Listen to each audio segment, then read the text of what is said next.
Good afternoon. We will now reconvene the open session of our meeting today. We are rising from closed session with a report that council directs staff to draft a report for the establishment of a new governance structure for the Millbrook District Medical Center Board of Directors under the corporation of the Township of Cavan Monaghan. So that is the report. We'll look forward for that. And we need a mover and a seconder for said report. Moved by Councilor Byrne, seconded by Deputy Mayor Hunley. All in favor? That is approved. Next, we are on to 8.1. Our presentation today is Maxime Tandon, Heritage Coordinator, Cultural Resource Mapping. Maxime, over to you.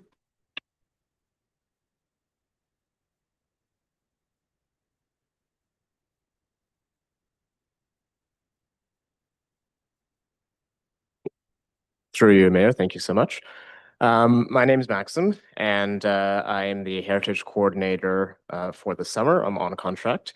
And this is my presentation about basically what I've been doing up until now and what the next steps are. So next slide, please. So just first, a little bit about who I am. I graduated from Trent University just in the spring in April, and I graduated with a Bachelor of Honors Arts in Geography with an option in planning.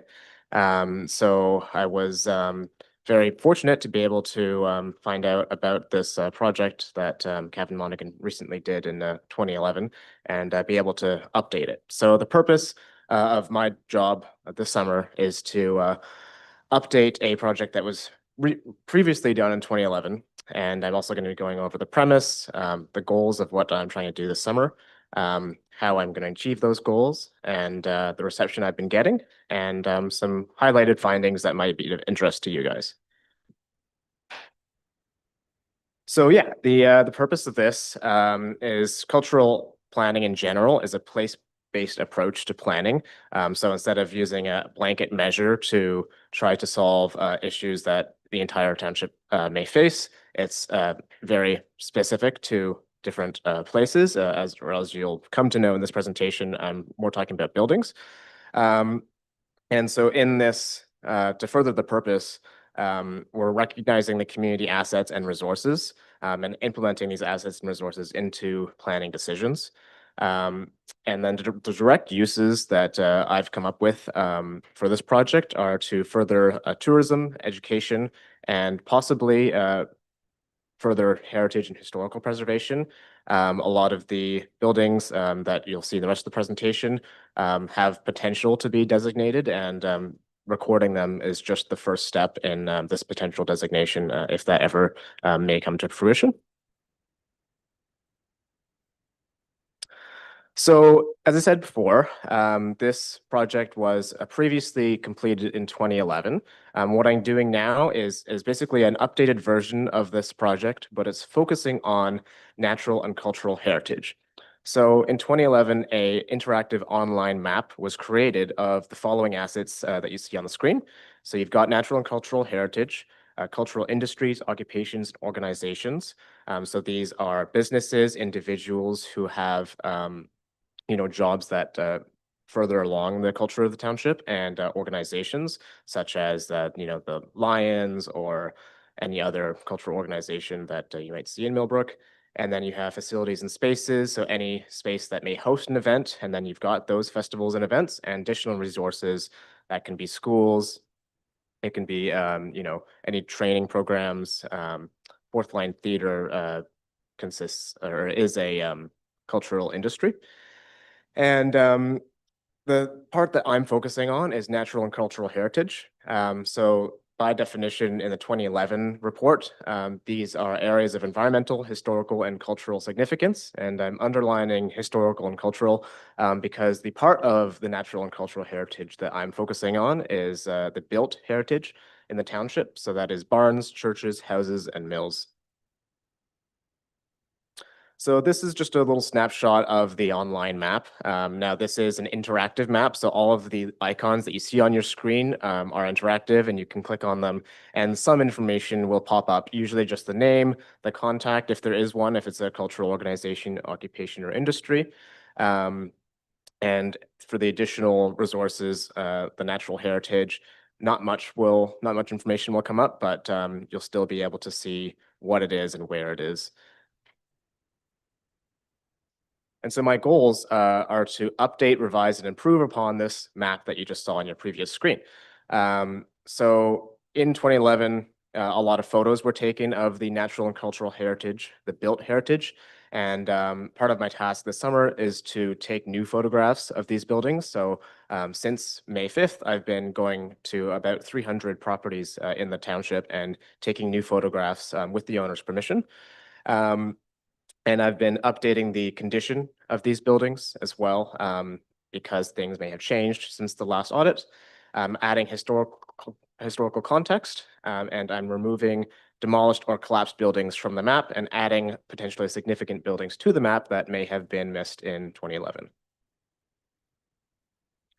So before I was to do any of this, I had to determine which properties were of best interest to us to get to first and to prioritize in terms of updating their photo, their condition, and doing some historical research on a lot of these buildings to add a small line into this online mapping software so that it's not just a place, it's some histories attached to it as well.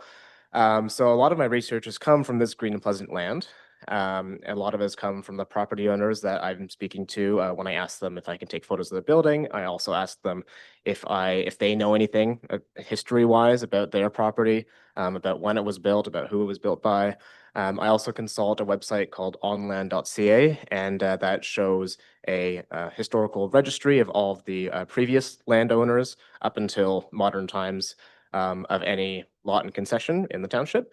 Other internet sources, grave sites, and the Millbrook and Cabin Historical Society, particularly Kim McLeod has been, the genealogist there, has been helping me a lot with researching.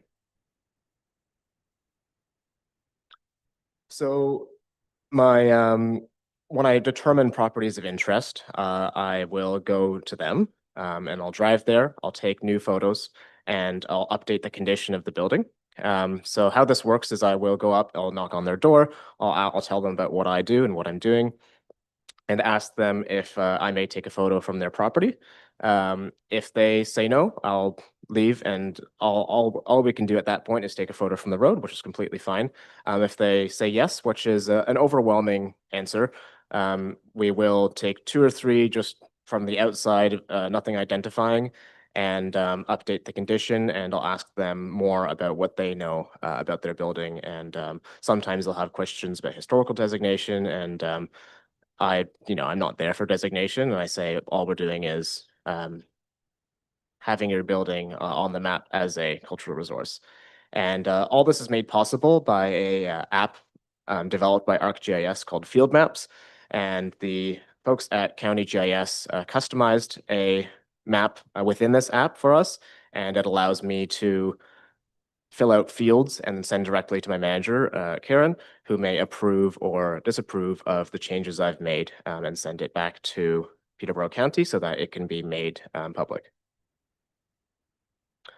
So yeah, in terms of public reception, what people are saying to me when I go up to them and tell them about what I'm doing, it has been overwhelmingly positive.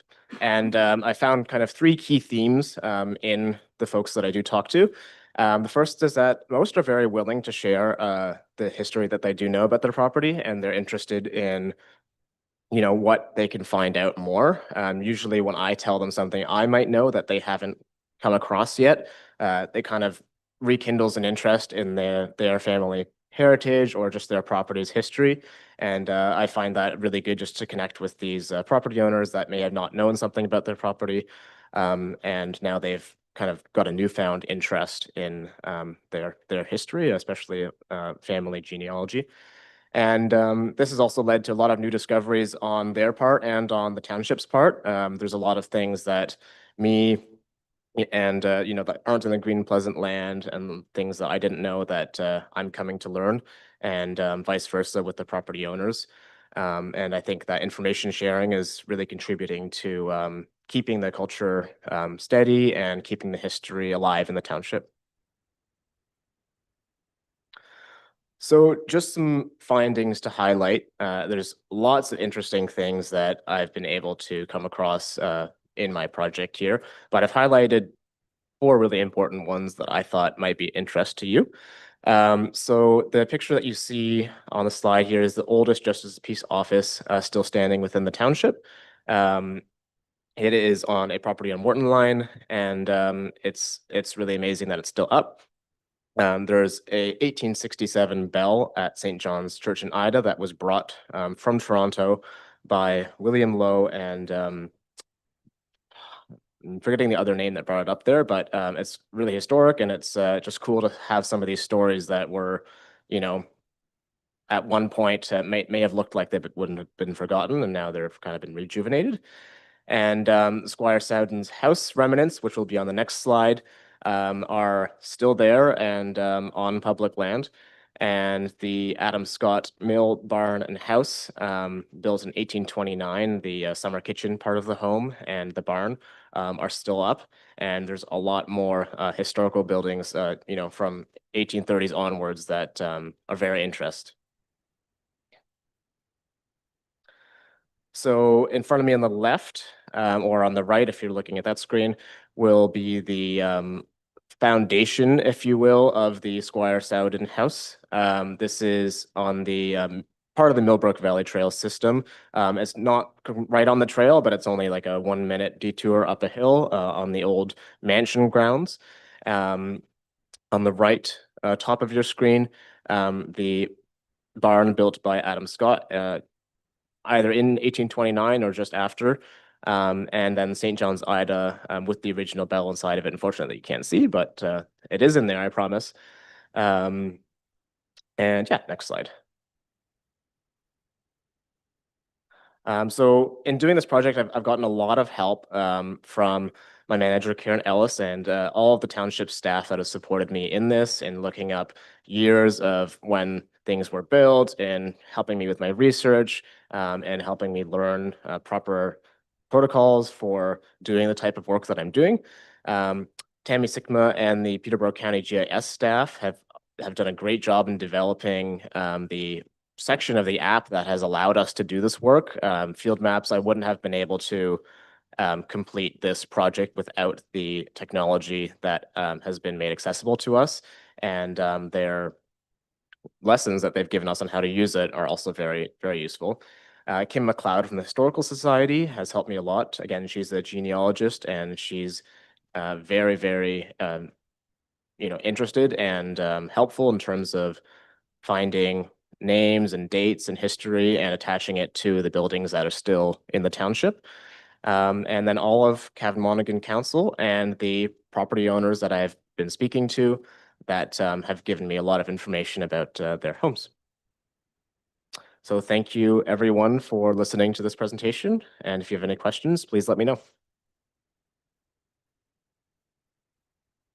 Yeah, thanks so much, Maxim, for that, all the great work that you're doing. And it's nice to have it started in 2011, starting to work from, but it's nice to modernize it and bring it back up to a modern standard and enhancing it where possible. So it's great and important work. So thank you for all that. Questions, members of council, Deputy Mayor Huntley. Through you, Chair, and fantastic work so far, Maxim. That's awesome. Just a question for you on is there a targeted list of a number of properties and a number of houses? And I didn't see any hard numbers in the presentation anywhere. What are you targeting before you're done? So originally I had a list of about 263 addresses. Some of these addresses have more than one historical property on them. Usually it's a barn and a house. You guys can hear me, yes? Okay. So the list has been growing. I've actually added a bit more than I've removed, although it has been pretty even. Some properties have been demolished, so I'm removing those, but they're being replaced by ones that were missed in 2011. So the final number will be about around 300 is my best guess, but it's fluctuating. Other questions, Councilor Byrne? Through the chair, I'm guessing that from the original stuff that was done prior, that's the kind of the map where you're starting with to get to these different places. Are you seeing things as you drive from place to place that didn't get acknowledged before that would be significant? And then there's a lot of properties in the township that have some pretty neat history that you cannot see from the road. And I'm just wondering if you've got any way of reaching out to the public to say, hey, we're doing this. If you have something that you think might be interesting or worthwhile, is there a contact point to get a hold of you? Through you, Chair. So to your first question, yes, I've driven along, just even County Road 10 and spotted something and have wondered to myself, is that on the map? So then I go back to the office and I'll check. And sometimes it isn't. And sometimes I'll pay them a visit and tell them what I'm doing and I'll add it. So those are just completely blank slate. Nothing's there on the virtual map yet, and I will put it on there. But in terms of the properties that you can't see from the road, if it's not on the map and you can't see it from the road, it's hard to know that it exists in the first place. But sometimes we will find, or I will find places that do exist just because it's on the back half of a lot that already has a historical property on it. So if a house that's close to the road is on the map, but their barn that's further back on their property isn't, then they may just tell me, because they know the work I'm doing, hey, I have this historical barn on the back half of my lot. I'm not sure if you guys are interested in documenting that as well. And I've had a couple like that you can't see from the road. I also give property owners my card and will make it so that they can contact me by phone or by email in case they have any other information that they didn't get the chance to tell me. Sometimes, their dad or their husband who knows a lot of the historical information isn't there at that time when I visit, so they'll give me a call or an email and tell me more. Thank you. So then maybe what we could do, to Councilor Burns' point, is just make sure everyone has Maxim's contact information, and as we're out in the community, if we come across anyone who might be of interest, I think Ms. Hurley wants to correct something already. No, not correct, sir. Just to let you know, Maximum is leaving us.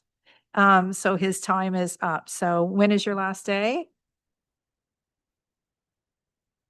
Unfortunately, August 22nd is my last in office, but I'm still open to add more, depending on how much time I have. Well, while you're still here, if council has anything to consider, they can forward those to Miss Ellis, and she can try to get everything included in the few days left. Thank you. Any other questions? If not, can we get a mover and a seconder to receive for information the presentation? Moved by Councilor Burns, seconded by Councilor Natchoff. All in favor?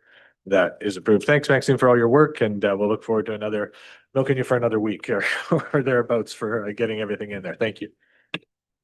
Yeah, through you, Chair. Thank you so much for everyone for listening, and hopefully you'll see you guys again. Thank you. Excellent. Moving on, we are on to the delegation portions of today's meeting. 9.1 is Alex Schmidt, Gani Enduro 2025, request for use of Millbrook Valley Trails. Alex, the floor and mic are yours.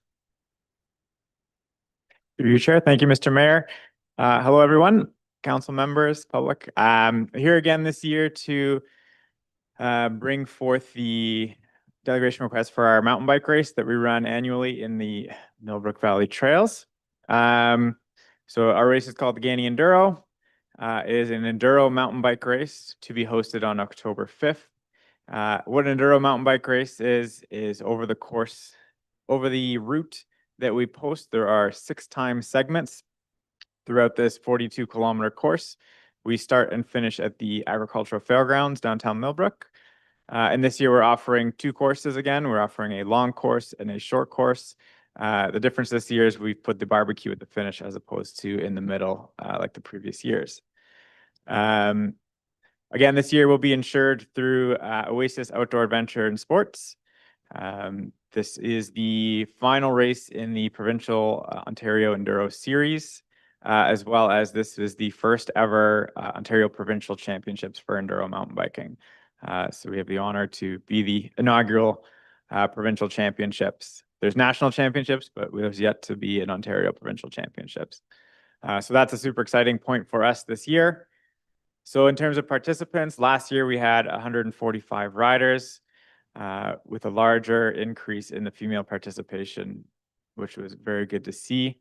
For 2025, we're aiming for approximately 150 to 160 racers. We're hoping with the new provincial championships and returning to the Ganarask Forest, we should get some growth in that participation number. So my objective today is to seek council's permission to use the Millbrook Valley Trails Network, Zion Line, Fire Route 310, and Elgar Drive.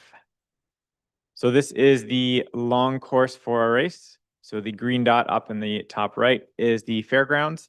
So from there we head to the trail at the end of the fairgrounds into the Millbrook Valley Trails. We do a couple loops through there. Then we head down towards Alger Drive along the Ganaraska Transit Trail over to the Ganaraska Forest. Then a loop through the double track within the forest, and a little bit of single track is the blue squiggle at the bottom of the map. From there, we head back towards the Ganaraska Transit into the Millbrook Valley Trails, do another loop in there, and then back up to the fairgrounds. I'll note quickly that in conversation with staff, we noted that some of those trails up in the top right hand, mostly the black squiggle lines there, those trails are on M&R property. So we're in touch with Riley over at M&R to get that permission from them as well. Quick chat with him this morning. He saw no issues with getting permission, just what mechanism of formal agreement or just an acknowledgement letter from them is still up in the air to be sorted, but didn't foresee any major issues there. So then the short course, what they do here is, again, the green dot at the top is the fairgrounds. We ride down into the Millbrook Valley Trails, do a couple loops in there, head out to Alger Drive, and then we do a loop along the road here. So north on Alger Drive, west on Zion, and then south on Fire Route 310 back into the Ganaraska Transit. Back along that towards Alger Drive and Millbrook Valley Trails, another loop in there, and then back to the fairgrounds. So in this photo, you can see a little bit more of the squiggle lines, the black trails there that are on M&R property. To note here, when the riders are on the road, they're not timed and they are told to follow the rules of the road. They're only timed on certain sections, so everywhere else they are meant to follow either trail etiquette when they're in a trail and not racing, as well as on the roads to follow the rules of the road. We have marshals posted. Actually, we can go back to slide, please. We'll have marshals posted at all road crossings and some signage along the roads pre and post these sections. So one down by Glamorgan Drive, we put an A-frame sign saying mountain bike race in progress, caution, as well as a little down Zion closer towards Fourth Line Theater, as well as one on Carveth there. So we make sure that drivers know there's cyclists on the road, and then riders are there respecting the rules of the road. Next slide, please. So the race, again, there's two starts. We've got the long course, the 42-kilometer race starting at 10 a.m. and the short course starting an hour later. Racers will be sent off in groups of 10 riders, approximately spacing about 2 minutes apart. The first time segment is approximately 15 minutes into the race. So we do that to try and spread people out so we don't have a long lineup at the start of the first time segment. Once they pass the first segment, it spreads out naturally across the rest of the course. Each stage is completed individually in a time trial fashion. So it's a little safer. There's no one running into each other. Again, we'll have volunteer course marshals placed at the beginning and end of every stage to let them know when to start and to finish. Along with, we'll have arrows and tape throughout the forest to guide participants throughout the two courses. We'll have 2 confirmed, working on a 3rd qualified first aid volunteers on site and on course throughout the day to attend to any needs. The road usage, as mentioned, is Fire Route 310, Zion Line, and Alger Drive, and racers are not racing these sections. Next slide. And so kind of highlighting some of the benefits to the community. Some of the local businesses will benefit from, an extra 150 to 200 people in town. People bring their families along with them. So some food, potential lodging benefits, trail exposure to the greater mountain bike community. So highlighting that Millbrook here has a really good set of trails will bring people back outside of the event. We've certainly heard that, and people come back time and time again. As well as growing the Millbrook Mountain Bike Club membership, which allows them to maintain and provide the trails that we have accessible to us. And then some community health benefits. We'll get more local participants, more people out in the forest enjoying the woods we have, and benefiting their health by doing physical activity. And that's it. Thank you. Thanks, thanks for the delegation and all of the content, Alex. We've had a good few years of success with the event, so glad to hear it's going well and you're anticipating some growth. That's excellent. Questions for Alex with regards to the delegation? Councillor Burke. Through the chair, am I safe to assume that this extra piece of land that you're going to travel through the seminar ground is to get the length and the duration you need for this Ontario Championship first time thing? Through you, Chair, these trails actually have been used in the past, and we just flagged them this year that they're part of MNR property. So we've used them as part of the race previously. Now we're tying the loop on that as we found new property owners. Deputy Mayor Huntley. Through you, Chair, I guess not really a question, just a, welcome back, Alex. This is what your sixth time for being here for this. And congratulations on your previous success and getting that Ontario Championship. It's a big deal. It's, helps put us on the map as well. So I'm fully willing to support this if we need to, so. Thanks, Deputy Mayor. Just one thing before, and I'm going to give Councillor Edgerton credit, so I'm stealing his thunder. But one of the things, obviously, I don't think it's probably much of a risk given the health of the people racing mountain bikes, but given the drought conditions that we're under, the concern would be more about with regards to the barbecue and any maybe families that might be unfortunately dealing with smoking. Is there an opportunity maybe for you to incorporate just like a full like prohibition of any smoking for any of the attendees and maybe their guests, just to prevent any potential cost incursions or any fire, given the conditions we're in? Hopefully we're going to get some rain by October, but at this rate, I'm crossing just about everything I have left and it hasn't worked yet. So if you could maybe take that on board. I expect it'll be a big imposition, but just to avoid any issues, and I'm sure the safety precautions with the barbecue will be in place as well. Chief's not here today, or I'd ask him to speak to it, but I'm sure we can work on that accommodation. And like I said, hopefully there are greener pastures when October rolls around, but you never know. So if you can take that on board, that would be excellent. No need to comment back. It sounds fairly straightforward, but we have a mover and a seconder. So I'm going to read the motion aloud that council support the delegation from Alex Schmidt in principle for the Enduro Mountain Bike 2025 race being held on October 5th, utilizing the Millwood Valley Trail Network and use of Zion Line Fire Route 310 and Elk Drive, and that council directs staff to work with Mr. Schmidt on the requirements for their insurance and the Ministry of Northern Development, Mines and Natural Resources and Forestry to utilize their lands for the race. That is the motion in its totality. If I can get mover by Deputy Mayor Huntley, seconded by Councillor Natchoff, all in favor. That is approved. Thanks, Alex. And we're hoping for good weather. And like I said, a little rain between now and then. Next delegation on the docket is Deborah Luchuk, a request for a moratorium and revision to the bylaw 2022-21 re outdoor projected music noise in downtown Millbrook. Deborah, over to you. Hello, my name's Deb Luchuk and I'm a resident of Millbrook. And I'm here today to talk about a problem with external noise projected by some businesses in downtown Millbrook that is affecting other businesses and residents of downtown quite negatively. So I'm here because I would like to propose a temporary noise moratorium to protect residents and businesses from negative impacts of unwanted noise. And as you may or may not know, there's a lot of evidence in scientific journals and so on that's been documented about the effects of noise, unwanted noise. It doesn't matter the decibel level. If it's unwanted and it's endless, it's 12 hours a day, it's going to have a negative effect on a lot of people in enjoying their homes, having reasonable enjoyment of their home. And it's also going to affect other businesses that, you know, their clients or their clientele is affected. And they themselves and their employees are affected by the endless noise coming in their doors or coming off the windows, their front windows of their buildings or their spaces. So the moratorium would be to allow for proper direct consultation with those affected.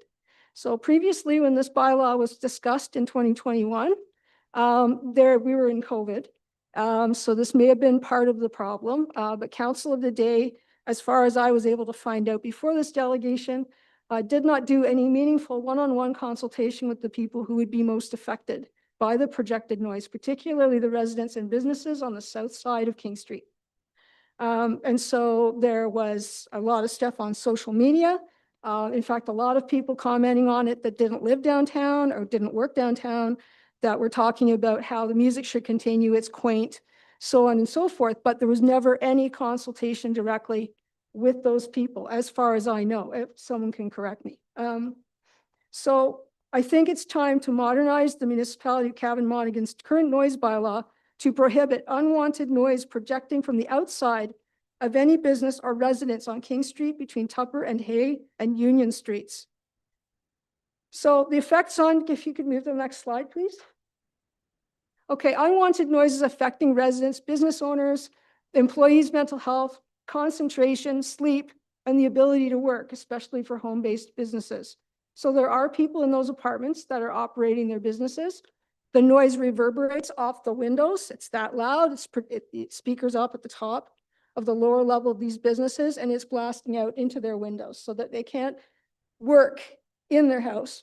The noise can go till 9 o'clock at night. So there are a lot of young families that have moved away because they cannot put their children to bed at a reasonable hour because of the constant noise. Overall, there's been a lot of turnover downtown. A lot of people have moved in, good people, they're working and so on, and they couldn't stay. And they could have contributed a lot to the community while they were here.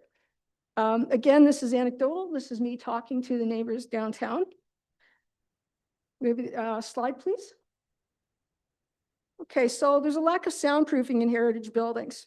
So it's not going to be helpful to go to the building owners and say, well, why don't you soundproof better? But we'd like to maintain those heritage buildings. So I'm on the Heritage Committee, and I'd very much like to see these buildings maintained or restored.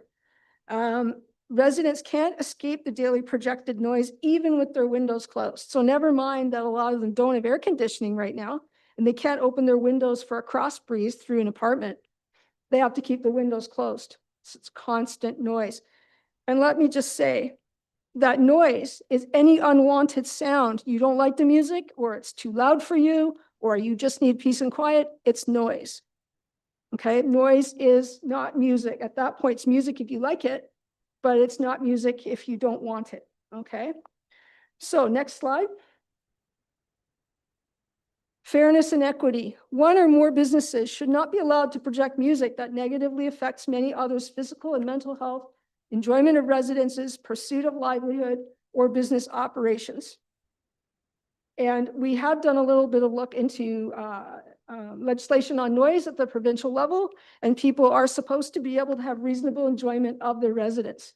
It's not reasonable enjoyment or calm in their residence if they cannot control that noise that's coming at them. Next slide. Prior to approving the bylaw with music exception, no consultations or direct conversations with residents or many businesses were taken to obtain opinions or impact of the unwanted noise. Public meetings, I believe, were not possible at that point because of COVID. And they wouldn't have even been accessible for the folks that live downtown because a lot of them work during the day. So they can't come to a meeting during the day to talk to you about their concerns. The Council of the Day considered opinions of visitors to or shoppers in downtown Millbrook, many of whom made presentation to council or were there at that meeting when it was decided, with no effort to speak directly to each resident and business owner operated. The key is the people who are the most affected are the ones that need to be consulted with, not the general public who comes downtown for 5 minutes or 10 minutes to renew their insurance policy or go into a shop and buy something. They can come in and out. Personally, as a resident of Millbrook, I find it annoying when I go downtown and there's a whole bunch of noise being blasted when maybe I might want to talk to my neighbor on the street or just think my own thoughts. So many residents who are affected by the unwanted noise feared speaking out due to social or safety concerns. Following online abuse, which happened through social media, and threats directed particularly to one resident who made a presentation in May 2021. So next slide, moratorium proposal. So we want this moratorium to come into place on all outdoor projected noise music from any business or residence in downtown Millbrook for 5 months, including September 1st, 2025 at 12:01 a.m. and including January 31st, 2026 to 11:59 p.m., specifically on King Street between Tupper and Union and Hay Streets, which is the area I believe that is described in the noise bylaw. So in short, nobody should be projecting outside noise. Play what you want inside your business or in your home, as long as it's not loud enough to bother other people. So the rationale for the timeline, the reason why I'm suggesting the 5-month timeline is because I know council is busy. I know staff are up over their eyeballs with work all the time. So I'm suggesting that 5 months is sufficient time for confidential, direct consultation with all Downtown residents and business owners and operators. It's enough time to research and assess scientific articles and business financial implications regarding the effects of noise. There is an effect on economic development when you have people moving in and out, whether they're residents or businesses, coming in and out like a revolving door in a rural downtown. There's going to be a lot of loss of potential economic development. So make no mistake, it's not just the people who are affected by the noise. So council may extend the moratorium beyond 5 months if additional time is required. And this also importantly affords residents and businesses much needed quiet, improving the enjoyment of residences and the ability to conduct business without distraction. Next slide. Okay, so to protect those most affected by unwanted projected noise from downtown Millbrook, this is what we want council to do. Council has a duty to protect the health and well-being and the financial well-being of those businesses downtown, and not to allow 1 or 2 businesses to project the music. Doesn't matter the decibel level. You can measure the decibel level and it'll be that for that period of time, but that's not to stop the person from cranking it up later. And in fact, every time someone's made an inquiry of certain businesses downtown to ask them politely to turn it down, they crank it up a day or 2 later. So there's some really negative mojo at play downtown, not very positive at all. And it feels like to the people who are downtown, like 1 or 2 businesses are being allowed to do this, even though it says any business. De facto, very few of them will actually do it. So we want council to not favor the less important opinions of infrequent or temporary visitors or the desire of 1 or 2 businesses to play music outside of their premises. And I note now there's a 24/7 gym that's also projecting music right next door to the first business that was doing it. And now there's a brew pub going in. So who knows what that's going to be. But pretty soon you won't be able to have residential people living downtown. Okay. Next slide. Recommended action. Adopt the full moratorium as proposed or for a longer period as needed. Conduct thorough in-person consultation with all residents and businesses affected negatively by projected music or noise from businesses. We've been around to talk to 14 different people downtown to find out what their opinion is on it. And 14 people have indicated it's a problem. That's business owners, residents, and people who are both residents and business owners. We want a fair and enforceable bylaw to be built that ensures no residents, business owner or operator, landlord or property owner is subjected to unwanted noise. Thank you. Thank you, Deborah, for that delegation. Questions, members of council? Councilor Brand. Through the chair, just off the top, if this high turnover that you're talking about is happening, I see a problem with the logistics of going and interviewing people that by the time you got the process done, the concept could be changed because the turnover. How do you deal with that? Through you, Mr. Chair, I would say that you start the process. If the people change over, then you keep talking to them. You have 5 months to talk to people. So you're going to capture as many people as possible that are still there. I don't believe we're talking 1 month to the next. Someone's not renting in September and moving in October. I don't think it's that kind of turnover anymore, although it was many years ago because the places weren't very nice. But I suggest that you start with that. You start with collecting that information as soon as possible so that you get everybody on the street has been spoken to and all of their information gathered as part of a larger report to consider in terms of changing the bylaw so there's no more music exception. Does that answer your question? Okay. Thank you. Other questions, members of council? Deputy Mayor Huntley. Through you, Chair. This did come up a while ago, and we did discuss the pros and the cons of having the music that was downtown. And, you know, the council at the time overwhelmingly agreed that, you know, having the music was a benefit to the town. I still feel it's a benefit to the town. And what you're proposing here is noise and like noise. You're constituting a noise, right? So anything from a patio could reduce noise from the tree plant or the township coming around and watering the flowers is noise. Like, there's noise. It's a town. There will always be noise. Right? You know, we do have the noise bylaw in place, which, you know, shuts down noise. I think, I can't remember, it's 11 or something like that, like most normal towns and cities. So I don't have a problem with what's going on downtown.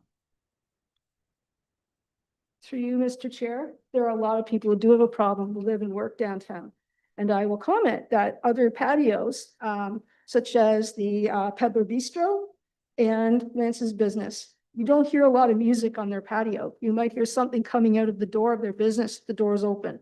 What we're talking about is noise that's projected not downward to the sidewalk area. The city of Peterborough, for example, does not have a music exception in their bylaw, which is what your bylaw was based on, okay?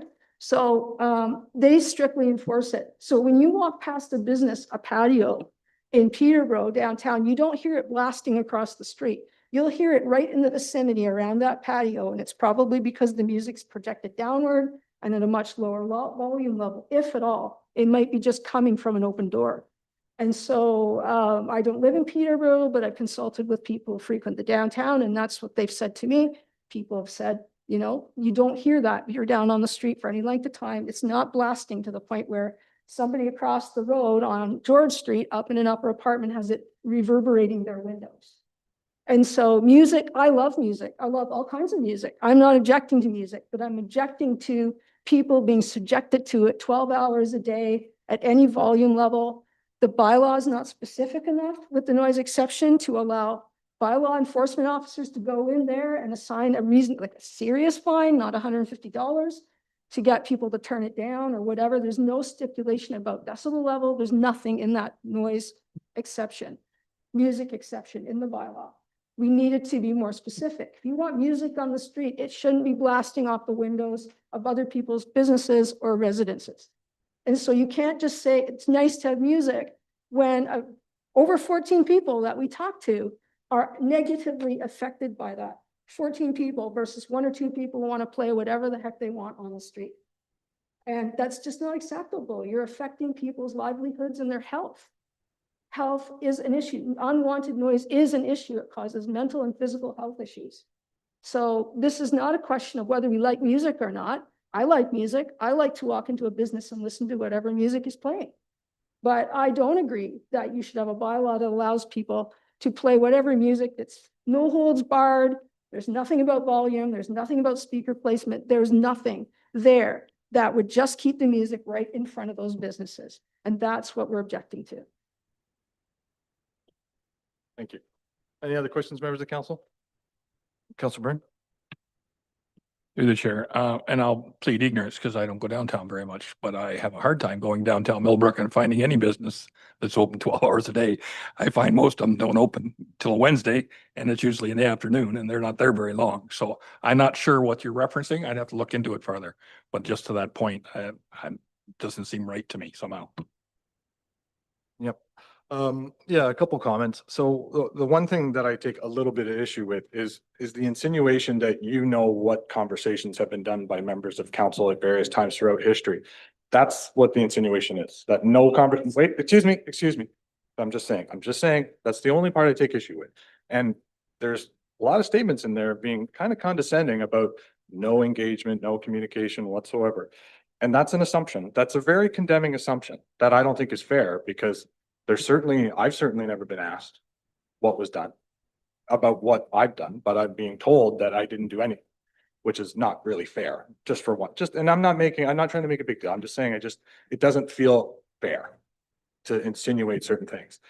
I've also, and I understand and it's really unfortunate, like social media is social media, and it's not an appropriate place for these sorts of conversations. And people seem to be this confidence of condescending and anger and aggression that they wouldn't otherwise do in purpose on the street if you were meeting them face to face, which is always going to be unfortunate. That being said, there is no threat of any sort to reach out to members of council via email, via phone at any time. There is no transgressions. There's unfettered access to us. We have our contact information, whether you get the card at the front desk, whether you look us up on the township website. whether you catch us on the street, which happens every time I'm downtown for some reason or another. I have never heard from one person about this issue. That's just my experience. Not saying it, I'm not denying it. I'm not saying, I've been on council for this delegation previous. And that was, that was where it came up. I think I may have gotten 1 or 2 emails then, but I'm just saying this, it's always communicated as this tremendous, whether it's 14, I don't want to get into numbers here or there. But, and then the insinuation is that, well, council made the decision for other people. That's again, a very reaching assumption because, wait a second, because that has not been validated by any conversation. It's an assumption. And like I said, I understand, I don't want people to be subjected to any sort of negative for expressing their opinion, whether it's about their health or anything else, that's fine. But it's very difficult because we have delegations about all kinds of things all the time. And it's very difficult when you haven't, when there's the insinuations that this is a problem for X, Y, Z number of people, and they won't come forward because of what? And I understand social media is not the place to do it for all the reasons I think we're all more than versed in. But direct, whether it's email, phone call, text message, whatever. You picked the 5 of us to have those conversations with. And people, that's fine. And you will get your chance. But I'm just saying, in my experience, this hasn't been raised as an issue. And I also take a little bit of an issue with the insinuation that, because I've talked to Kyle, he and I have gone down there. We've had conversations. The new gym doesn't propel music out into the street. They had a guitar player for their grand opening at one point, and they immediately, when we went down, when they had their speaker turned in a way that would project it to the street, Kyle and I went down, we had a conversation, and it was immediately corrected. So it won't be an issue with, they do not and will not project onto the street because we've had that conversation. So the insinuation that we need this very granular rule to protect, we've had conversations, myself and Kyle have had conversations with Jolie Barber too. I don't believe he has increased his volume when we haven't been there. I go there almost every week and stop in and see him. So I'm there every week. Kyle and I have been there and we've done the tests with regards to his music level now. And you can hardly get a reading over the traffic from across the street at the street level. But so, like I said, it's all well, you're well intended and I understand the point, but there is a balance here.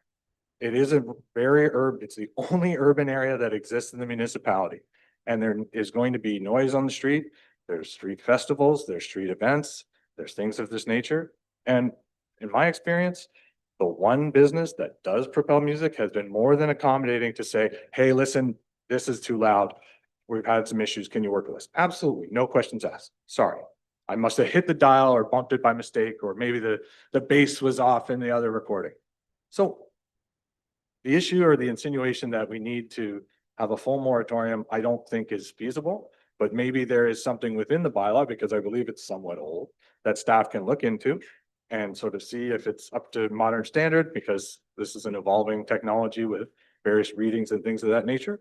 And maybe there's an opportunity for having the individuals that want to express or have a conversation about what mediation or what solution remedy might come forward. Maybe we can give staff some time to sort of say, well, or give the public some time to reach out to your members of council and express those conversations, because it doesn't cost you anything and it is our job. So that's sort of my statement, just to, and I hope it's not, I'm not meaning it negatively. We can have a formal discussion about it. There's nothing wrong with that. But I don't like being told why, in a condemning way, why any one of us has ever considered something without ever being asked if that was what you did. That's not fair. And this job is hard enough with trying to make difficult decisions when you're dealing with all sorts of competing variables, as I'm sure everyone here can understand. So I hope that moving forward, we can have a little bit more grace and amicability about the conversation. Okay. That's my comment. Would you like to respond? I think you do. So I'll let you go. So first of all, to comment on why people haven't come to you to talk to you about it. First of all, there's a great number of people, as you probably know, being involved with municipal government, that don't know the system. They don't know who to talk to. They just know they're uncomfortable. Lots of people never vote, but they're still residents and they're still the concern. But, you know, to say that people don't have the concern because they haven't been to see you doesn't mean anything. Traditionally, my family's been here since 1972. Very few people want to raise a ruckus, at least traditionally. They don't in a small town. They don't want to go out there and present themselves in case their neighbors find out and then they have a fight with their neighbors or whatever. This has been traditional. This is part of being in a rural community. A lot of public meetings are during the day. These people are not available during the day, generally speaking. I happen to be because I'm in between teaching contracts. So I'm here to speak for people who can't be here today. There was definitely no meaning or intent to denigrate council. What I'm trying to do is express what I've heard from the residents downtown that have told me they were never consulted. That's the ones who are still around since then. They were not consulted meaningfully. Something went seriously wrong there. I do not know what went wrong. As again, I've just given a disclaimer and said, I don't know the full story. I'm going on what people have told me. And I'm here to help because I think it's wrong what's going on. I don't live downtown. I'm here to make sure that people have a happy, healthy place to live. And I'm sure council wants the same thing for everybody. But what is required is not, it's a nice thing to have music or whatever. Why don't you talk to the people one-on-one? Even if you don't have a moratorium, talk to them one-on-one and say, okay, you know, how are you affected by the music that's projected? Further to the comment that was made about downtown noise, everybody living downtown noise, there's road noise, there's big trucks coming through town, there's parades and festivals. They usually know ahead of time when those are on, so they can be there or not. They can leave their house for the day or whatever. The Millbrook Fair is 3 days long. People know it's coming. They can make a decision about whether they're around. But this is not something they can make a decision about. It's out there all the time. Road noise is brief. Decibel measurements do not capture the decibels the whole day, every day that the music is playing. And I have it from people who are affected by it, that after one of you folks goes and talks to certain people downtown projecting the music, that the music is often turned up, so it's louder. So there's no way you can police them every single day and say, turn down your music, turn down your music. Kyle has better things to do than be going down there all the time. I respect Kyle. Kyle has a hard job to do. It's hard for him to go in and talk to people about the same darn thing over and over again. He doesn't have any teeth in the bylaw to actually enforce anything like turn it down or else, whatever. It's an awkward position to be in. So I have great respect for what this council does. And that's why I'm here today, because I'm appealing to people as reasonable people who are running, who ran for council and are here to help the residents of the municipality. And I'm speaking for a group of people that might otherwise be disenfranchised. Unless there's an approach made from council to them, they don't look at the council website. I don't look at the council website every week and I'm on a committee. Why would I do that? So a lot of them don't even know there's a website. All they know is they chose to live downtown because it was affordable and they wanted it to be in Millbrook. They don't necessarily know. We can't assume political education has happened here. So I urge you to consider this seriously, even if you're just going to look at the bylaw, consult with the people downtown who are affected, not just the visitors, and take a look at what you can do to fix that bylaw ASAP so that there are more restrictions on the volume and the projection of that music to other people that don't want it. Okay. Lance, Councilor Natchoff, sorry. Thank you through you. I want to say thank you for coming today. Being the counselor for this ward, I've had an opportunity to speak with numerous concerned individuals, both businesses and residents on King Street. And I definitely can empathize with the frustrations that you feel that you have been trying to articulate with the council. I definitely support the idea of working collaboratively in the future with us to come up with something that we could look at that could, you know, be a resolution for all people. That being said, I've definitely had the opportunity to speak as a business owner with the people that come as both visitors and all residents that live on the block. And while obviously there are many people that are affected, there also are many people that do appreciate the music that happens on there. I think one of the best comparables that I've had so far when I've discussed this with people was that they said, if you use someone such as someone who lives on Brookside and lives and borders on the school, and the noise that the children make during recess can be equally as loud, if not louder. And their response to that is, well, you've purchased a house next to a school. The expectations of that is going to be at a certain period of time. It's going to be loud. I echo the sentiments of Councillor Byrne in that there are no businesses that are open 12 hours a day. For the most part, the person that we're speaking about is generally closed up by 5 o'clock. Most days he's not open Mondays, Tuesdays, and Wednesdays.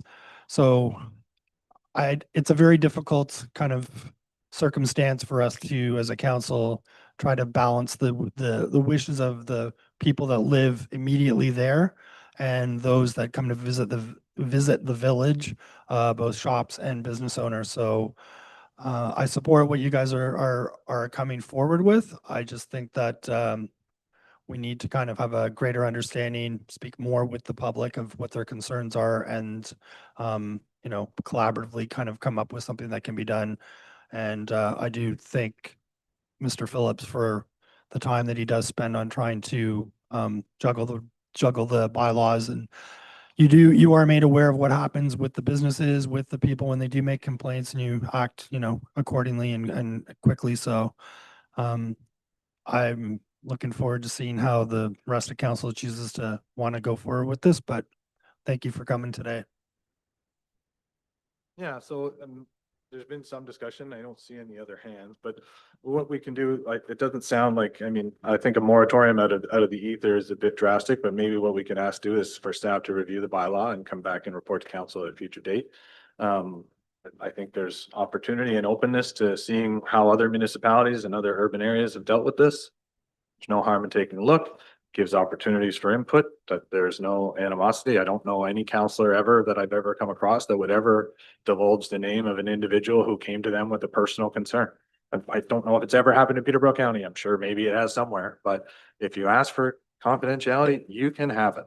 And there should be, I always say, and I think most of the members of the council do it in our own way, try to find ways for people to participate.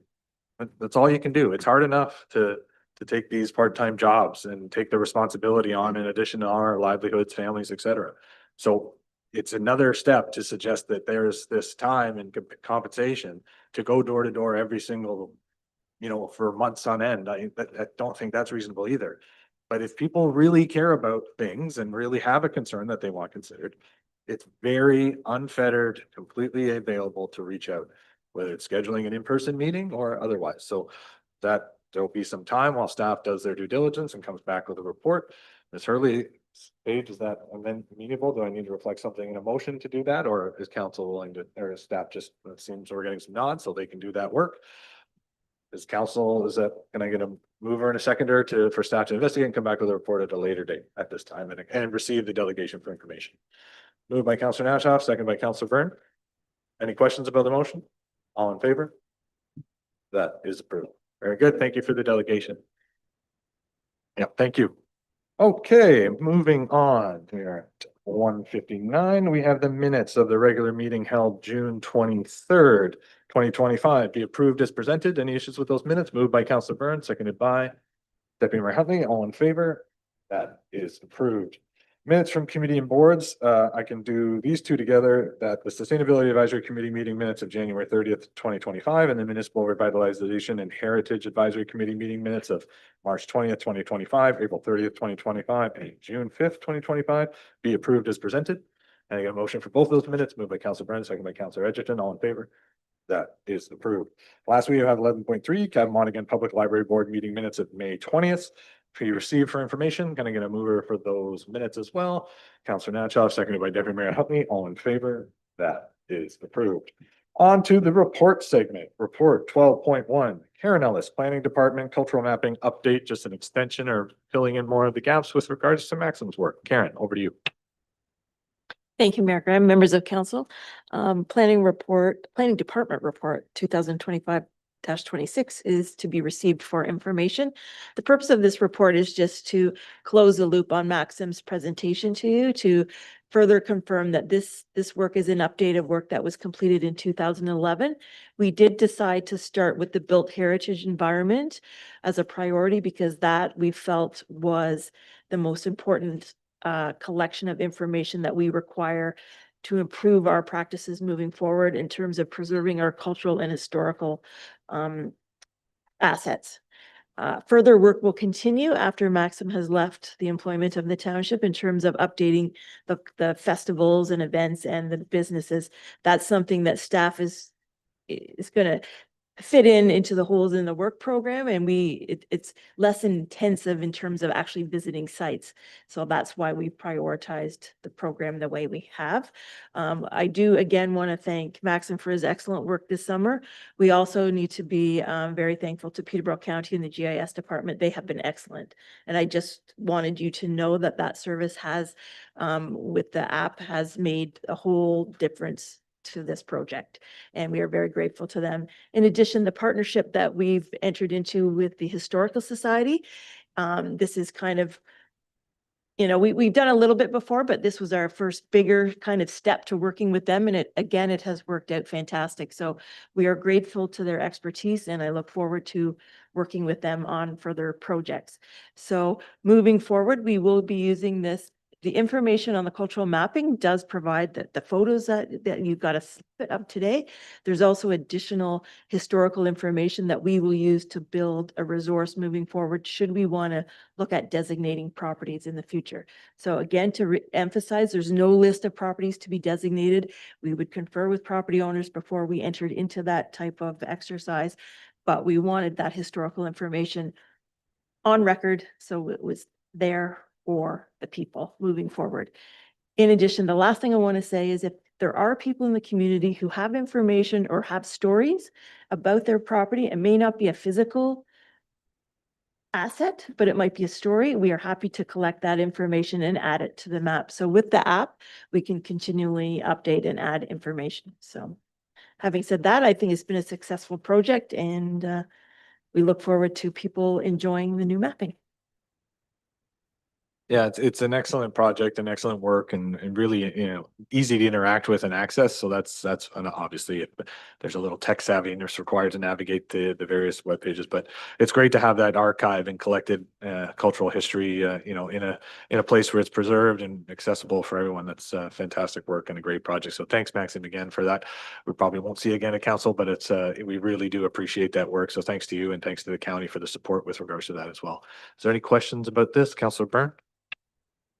Through the chair. So I'm interested, you mentioned that around number of 508 assets. And I'm just curious, out of that number, how many are actually located inside of what you call the Millbrook entity, and how much are outside of it? And then maybe just generalize what you're talking about when you say that the concentration is higher in Millbrook. I'm just looking for some kind of reference for that, please.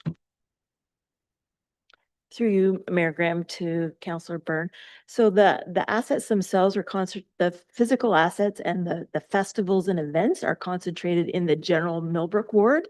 So Millbrook itself, the formal corporation of Millbrook, had a significant number of heritage designated properties that then roll over into the cultural mapping. So those assets are there.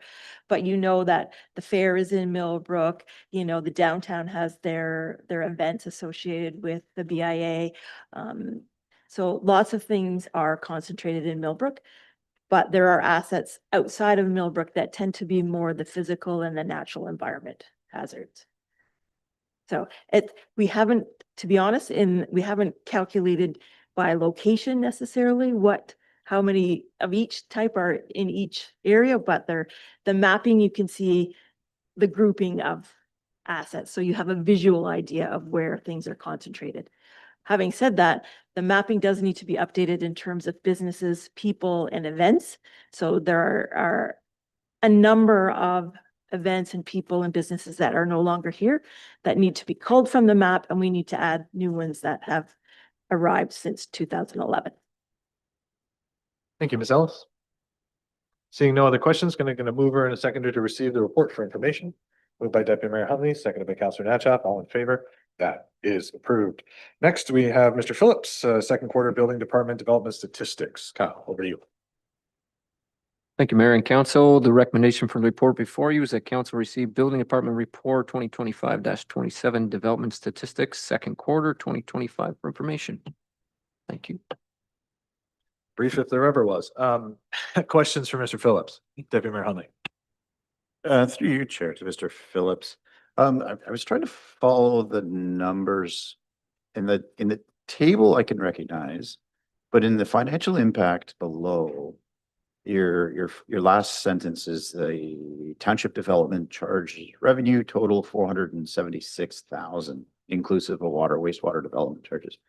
But nowhere in that table could I figure out how to get to that 426 or 476. Maybe you could help me with that one a little bit. Thank you. Through you, Mayor, to Deputy Mayor Huntley. Yeah, that number is actually not in there. It's just an additional piece because if you see the totaling in there has county development charges, township development charges, water, wastewater, and education. It's not broken out into what I was trying to encapsulate. There was the total that was to the township, which includes township, water, and wastewater. The education and the county are separate from us. So it totals everything included. But down there, I was just trying to say for all the township items all together, that's what the total was. Does that make sense? No?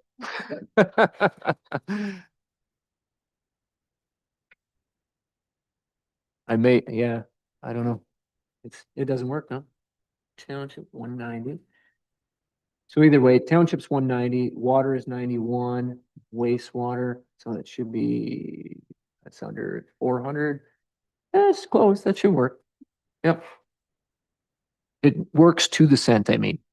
But yeah, so it's just township is both water, wastewater, and the township overall broken out in three.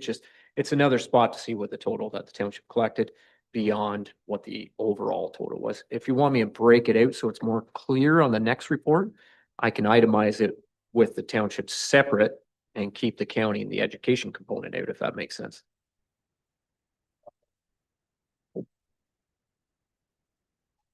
Yeah, through your chair. Yeah, I guess breaking that up would be good. And then the second part of it is 2025 year to date and 2025 Q2. Like, where does year to date go to? Is that Q3 up to Q3? Like, what is the cutoff for the year to date on that one? Like, I'm.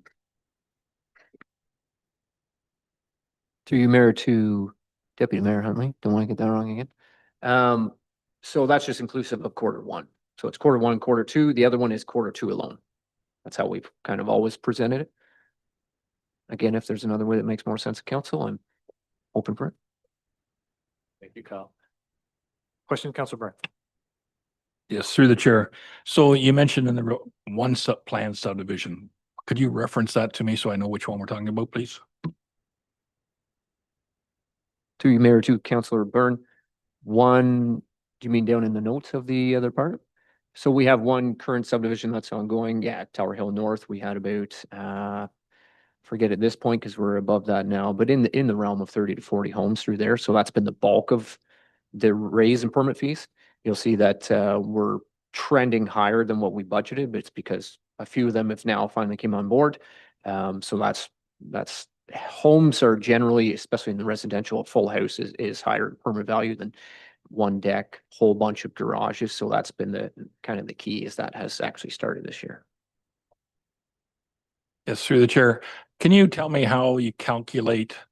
So when you slap a development charge on any of these units in the subdivision, how does that compare to a person in the township severing a 1 acre lot and building a house on a 1 acre lot? How do you calculate that development charge for an area where they're not dependent on township water and sewer?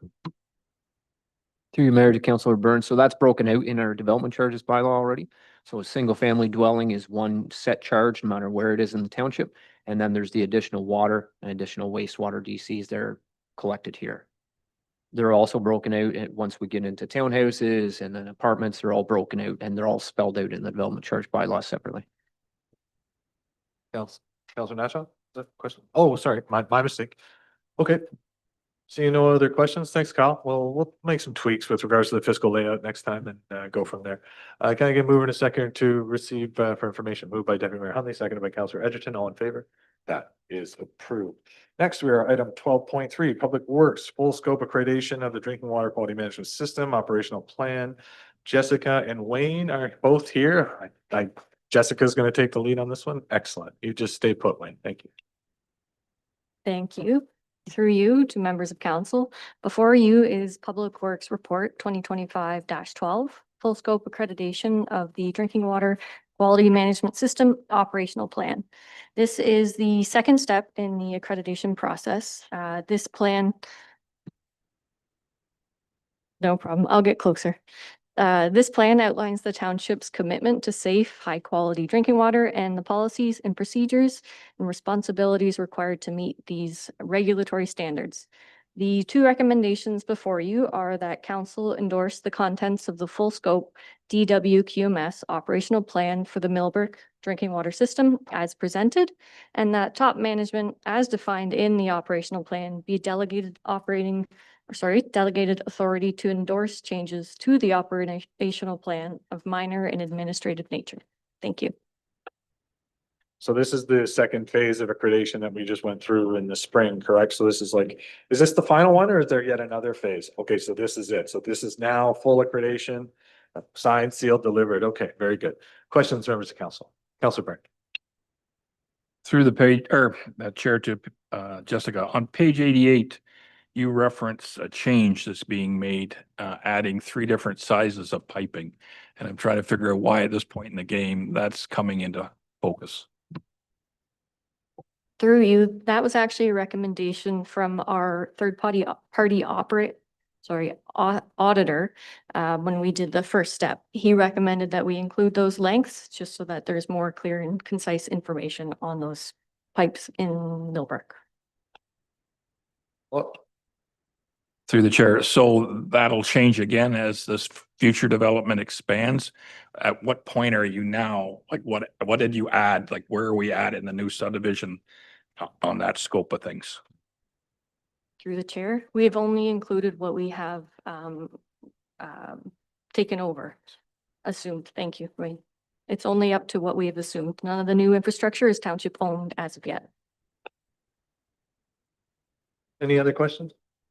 If not, there's 2 recommendations in the report that council endorse the contents of full scope DWQMS operational plan for the Millbrook water system as presented, and the top management as defined in the operational plan be delegated authority to endorse changes of the operational plan of minor administrative nature. And again, a mover and a seconder for those reports. Moved by Deputy Mayor Huntley, seconded by Councillor Natchoff. All in favor? That is approved. Thank you, Jessica, for all that work. I know it's accreditation is never an easy achievable thing, and I know when it comes to water wastewater, it's especially cumbersome. So thanks for all your hard work. And you too, Wayne. Don't think I forgot. Moving on, 12.4 report Public Works 2025-13 commemorative cenotaph crosswalk. Who is leading this one? Drew. All right, here we go. Thank you, Mr. Mayor. Through you to council. Before you is Public Works Report 2025-13 with recommendations regarding the commemorative cenotaph crosswalk. The recommendations are as followed. Recommendation 1 is that council receive this report regarding the commemorative cenotaph crosswalk on Allen Lane as information. And recommendation 2 is that council provides staff direction on the options presented for the crosswalk enhancement project. So this was brought up in the late 2024. And council directed staff to look into different options to work with the Legion on a project to enhance the crosswalk around or leading to the cenotaph. So staff did meet with members of the Legion this spring to discuss a design that they would like to incorporate, which is in the first attachment. So then we have reached out to contractors to get some prices on different options for material to be used. In the chart provided in the report, we did get prices for standard traffic paint. That paint needs to be repainted annually, due to it wears off relatively quick. There are two other options, the MMA paint and the thermoplastic sheets. Those are more long-lasting materials. They do come at an increased cost. So you can see the change in the graph there. So we are looking for direction on next steps for this project. No, I want to thank staff for bringing this back in prompt order. I guess my first question, I had a conversation with the president of the Legion, and this topic came up. Very curious as to, where it stands. And so she was excited to know that it's on the agenda today. So we'll get to that discussion and figure it out. The one question I do have, and I'm not sure if it's option dependent, and it might influence council's decision about various options. Regardless of the options, you mentioned it, obviously there hasn't been an allocation for budget, but we're talking, between $16,000 and $4,000, which is, not an exorbitant amount. It's not a new machine for Wayne or something of that nature. So, we're in relatively affordable territory from a reserve standpoint. Is there any option that is potentially or might provide more opportunity to theoretically be incorporated like this year before, obviously the Remembrance Day ceremonies in November? Through you, Chair. Discussing with the contractors, they all have said it can be completed. There is enough time before Remembrance Day. So when I was speaking to them in the last couple of months, they said they could all have it done this fall. Excellent. Well, that's exciting news. Member, so let's have a discussion. I guess any questions about the report of the discussion? Councillor Byrne. Through the chair to Drew, the image that's printed up, what format is that? Is that the painted? Is that the high good paint? Is that the thermoplastic? Through you, Chair, to Councillor Byrne, I'm not 100% sure what is used on that.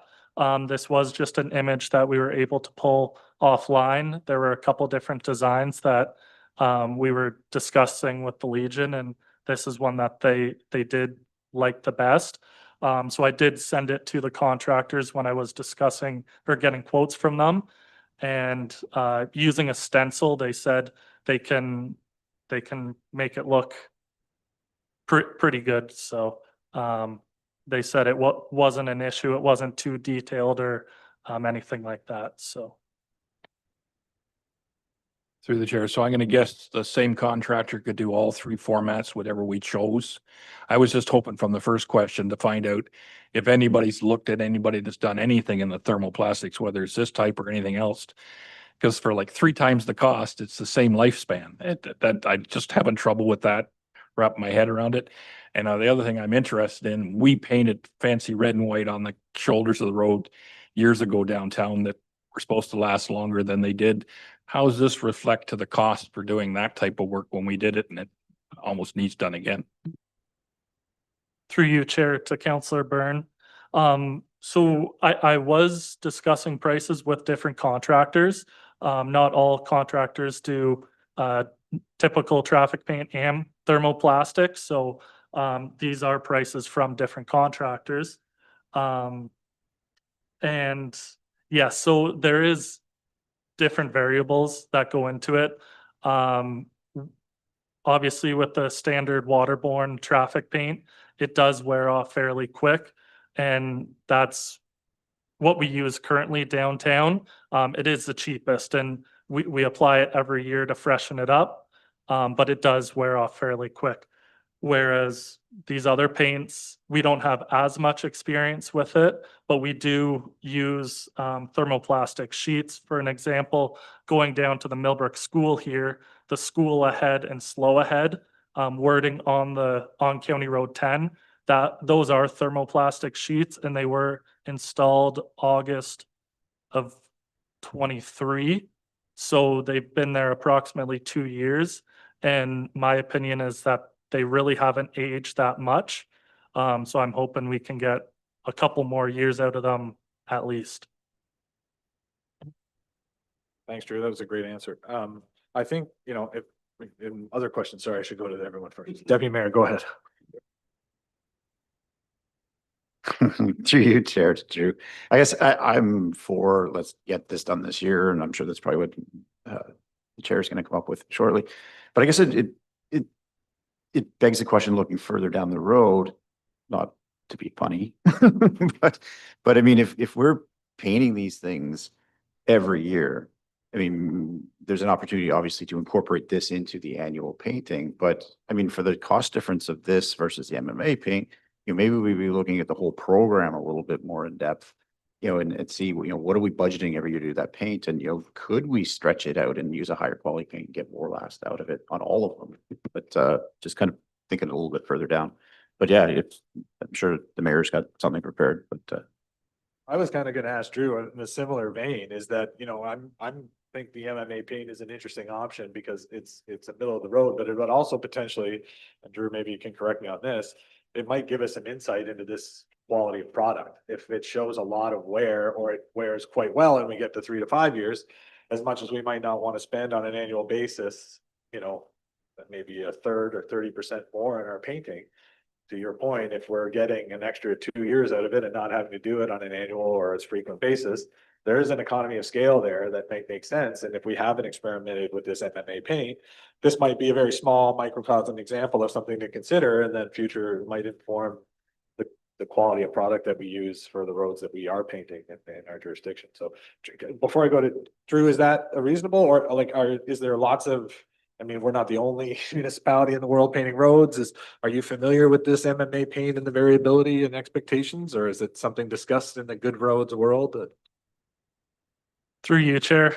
No, I definitely agree. It would be good to kind of experiment with it because we haven't used the MMA paint in the township. Back in, Wayne would know better, 2018 or 2019, when we did start to use the red brick paint down there, we did get quotes for the thermoplastic, and they were similar to these quotes. They were extremely higher than just the standard waterborne paint, and that's why we opted to do the annual refreshment of it. And I believe the MMA paint is a newer paint that contractors are starting to use more on the road surfaces. So, like I said, we don't have any experience with it, but it would be good to see how it does last and different possibilities to use it in the future. Thanks, Drew. Councilor Byrne, and then Councilor Natchez. Through the chair. I'm not even sure what MMA means, but I know the MTO, since I was a kid, have been doing studies on places like the 401 for different paints to see what stands up for road traffic. And I know they're not repainting highways every year, and it stands up reasonably well under a lot more abuse than our main street of Millbrook would ever see. Is that not an option to go to that higher quality paint that they're using on our highways in this province to make that happen? Through you, Chair, to Councillor Byrne, 100%. It is, as I mentioned before, it's great to see what different types of paint, how they last, and the cost of what they actually are. A lot of the time, it is thermoplastic sheets that higher volume roads are using, which it is a significant higher price, and that's why we didn't opt to use it in the downtown. But I do agree it would be beneficial to run the numbers and see how long this style of paint would last compared to the waterborne and the difference in costs moving forward. Councilor Natchez. Thank you, through you, Chair. Two-part question. One, given that Allen Lane is Nexicom property, do we need consent, or is that specific area where the crosswalk is our property? And then two, is this maybe an opportunity where we could partner with Nexicom and do like a split cost on this so that it's not 100% borne by the taxpayer, and they could be like recognized as, a sponsor or contributor to this? Through you, Chair, to Councillor Natchoff. The Nexicom property is set back a little bit from the actual intersection. It is part of the road allowance. So it would be within the King Street road allowance, so we wouldn't need any anything different than our standard painting. We could approach Nexicom. That could be an option. The Legion has also mentioned that they would look at cost sharing as well for a project like this. So they're with council direction, we can move forward with those discussions as well. Yeah, it's a good suggestion, and I think what would be helpful, I think it would be good for, I mean, especially with the time sensitivity, this is only doing one crosswalk. Personally, I'd like to see all three connecting to the Cenotaph with the same sort of thing. But if we should give an example and we test the paint and see if the thermoplast is worthwhile in the future, then, you know, because obviously on the main street, that section would be more traversed probably than Allen Lane, despite the Nexicom traffic. But it just is, it's similar to those the signage for remembering the veterans, right? Like you start with the example, and then hopefully it catches some fire and gets some more support that we can expand it. And it's beautiful. I thought the design was great. So kudos to and thanks to the Legion for helping us and working with them, Drew. That's great to have their endorsement. And like I said, it was brought up to me already, so I know there's a lot of they're very excited about the opportunity. And like I said, it'd be nice to get it in place at least on one of these cross streets for this November, and then keep going, hopefully moving forward in the future. So I would make the motion then, if council, I think, any other questions before we get there? I think we're good. So there's two recommendations that council received the report regarding the commemorative Cenotaph crosswalk in Allen Lane. And then I would make the motion that that council provide direction to proceed with option 2, the MMA paint surface for the Cenotaph crosswalk, and make every effort to have it installed for before November 2025. Ms. Hurley, where would you like the money to come from? Is that next? And the third portion to the recommendation would be to pull the required monies from the reserves, from the general reserve, or from the CAO reserve. How much money's in there? Oh, there's got to be all kinds. Do you have a preferred location for those funds, Ms. Hurley? You need to let me get on here because like you're, yeah, okay. Through you, Mr. Chairman, I'd probably take it from asset instead of reserves because we'd have to identify the Pacific Reserve. We'll look for, so with that, there's three parts of the motion. We moved by Councilor Natchoff, second by Deputy Mayor Huntley. All in favor? That is approved. Thanks, Drew. We're really looking forward to that. I think it's a great thing to continue recognizing the contribution and the service of and supporting the Legion for all that they do for the community. So thanks for that. Next is the CAO report, capital status. Ms. Hurley, any comments?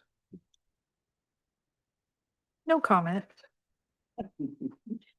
Through you, Chair to Council. Report and capital status is before you. If you have any questions, I'm here and happy to answer any questions you may have. Questions, members of council? Councilor Burke. Through the chair, first question would be on the opening statement about the scope change for downtown. Is there anything updated on that at all, where that money is being allocated or what you're planning on doing there? Yes, through you, Chair, to Councilor Byrne. The scope change has been approved. As it's mentioned here, the RFP has been uploaded. It is on the website as of, I believe, Thursday, correct me. It is up and available for Thursday. So we're moving through that process. Follow? Different topic. When we were talking about strategic planning and stuff, there was a lot of mention and talk about upcoming town hall meetings being conducted on kind of a regular type basis. Are we anywhere close to having a schedule or a timeline or indication of where that might be at all or no? No. I don't believe, I'm not sure where you were mentioning that. That wasn't a direction that came out of that. So we'll touch base about that and go from forward. Other questions? Councilor Byrne? Oh, sorry, Ms. Hurley, did you have a topic? Through you, Chair, we are planning on doing a meet and greet with staffing. That's different than a town hall meeting, but that is something that was identified. So we are looking at doing that in the fall.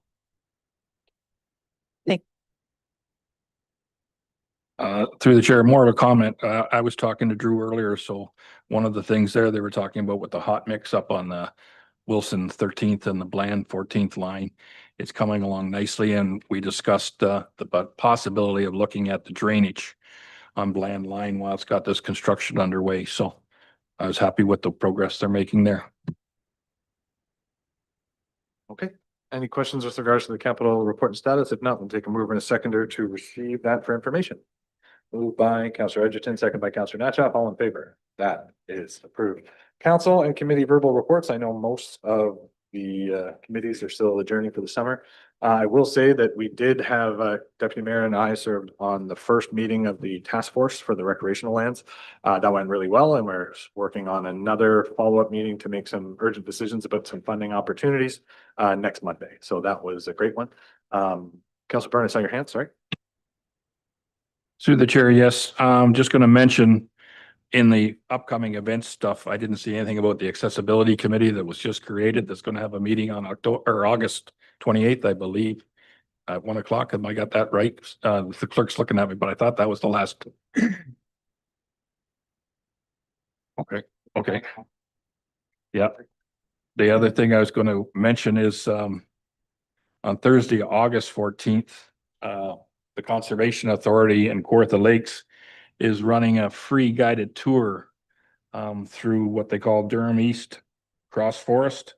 It's going to happen at 9 a.m. and run in that event. The best possible way to get more information would be to go to the Kawartha Lakes Conservation Authority and take a look at that and see if you might be interested in seeing what the wildlife is all about. Deputy Mayor. Through you, Chair, unless it's on your list already, but I was going to throw out a big kudos to staff for the Kawartha Downs Derby, or the Derby we had a couple weeks ago. It was a lot of fun, well attended, and a lot of prep work showed off because it ran really smoothly and looked fantastic. A great way to showcase our township. Thank you. Yeah, Councillor Edgerton and I were going to save that for when Bridget's in attendance. She's not here today, but we do want to thank Chris and Adam and all the staff for all their hard work, and we'll do it again when Bridget's back and make sure we call her out for all the support. It was a great event. And lastly, before we move on, I just want to make mention, unfortunately, we got the news that a long-serving resident, Marion Corp, passed away after a long battle with health ailments. So we just want to pass on our condolences to the Corp family. That's been a big part of the community in many different ways and many different associations.